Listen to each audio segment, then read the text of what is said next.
नमस्कार साथियों, चलिए करते हैं आज के करंट अफेयर्स की क्लास की शुरुआत। सबसे पहला प्रश्न है, नेशनल इन्वेस्टिगेशन एजेंसी का नया महानिदेशक कौन बना है? तो हाल ही में देखिए सदानंद वसंत दाते जो है नेशनल इन्वेस्टिगेशन एजेंसी, जिसको हम लोग शॉर्ट में एनआईए कहते हैं, इसके जो है ये महानिदेशक बने हैं सदानंद वसंत दाते।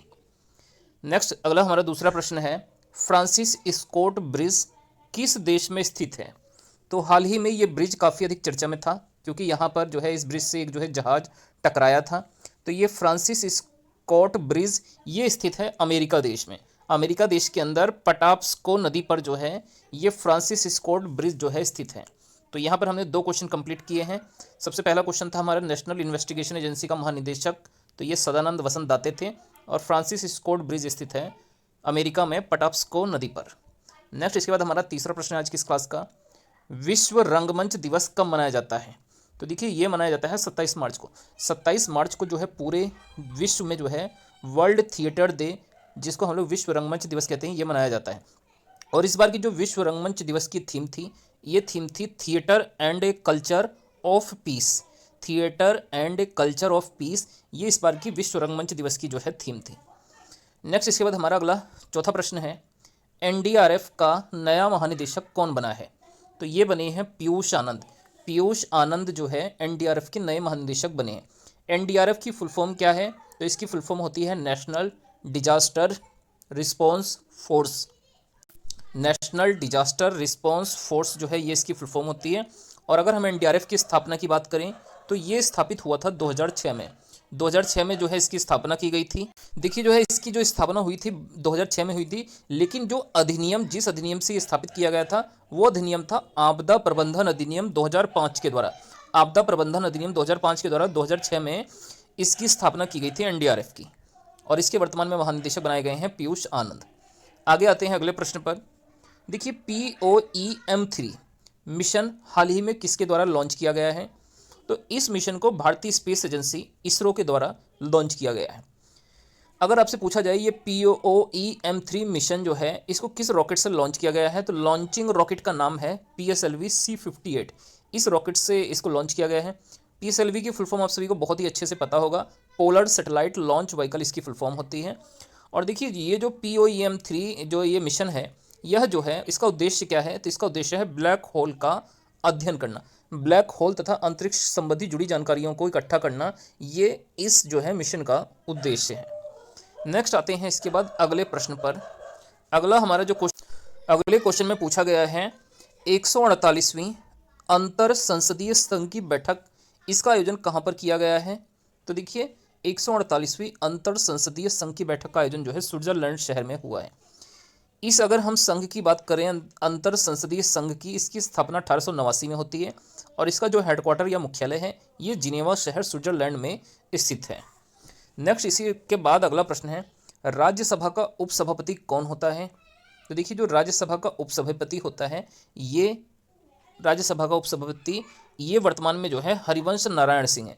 हरिवंश नारायण सिंह वर्तमान में जो है राज्यसभा के उपसभापति हैं। जबकि राज्यसभा का सभापति कौन होता है? तो ये जो है उपराष्ट्रपति होता है।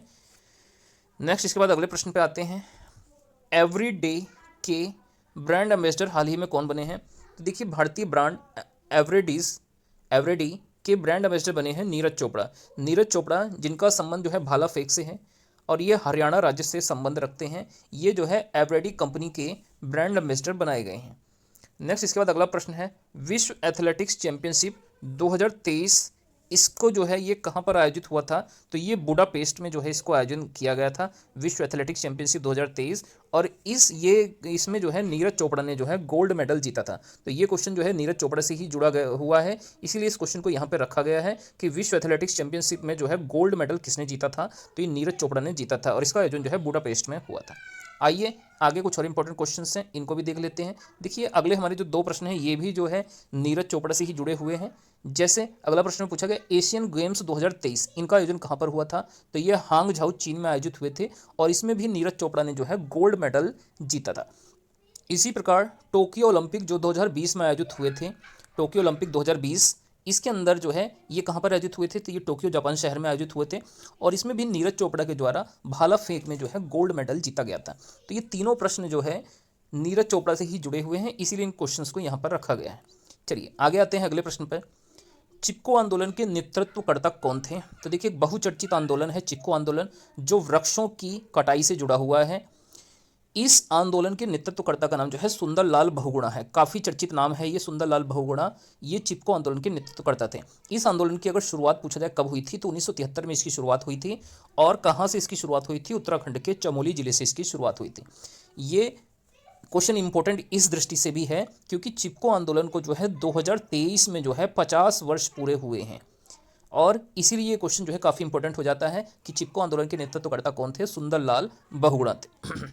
चलिए नेक्स्ट आते हैं अगले प्रश्न पर। डोल जात्रा महोत्सव यह जो है किस राज्य में मनाया जाता है? तो इसका आयोजन होता है पश्चिम बंगाल राज्य में। पश्चिम बंगाल राज्य में डोल जात्रा महोत्सव का आयोजन किया जाता है। नेक्स्ट इसके बाद अगले प्रश्न पर आते हैं। तीसरी बॉक्सिंग सब जूनियर चैंपियनशिप हाल ही में किस राज्य के द्वारा जीती गई है?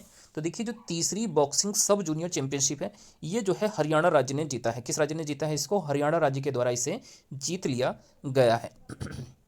नेक्स्ट इसके बाद अगला प्रश्न पे आते हैं। ऐतुर नगरम वन्यजीव ये कौन से राज्य में स्थित है?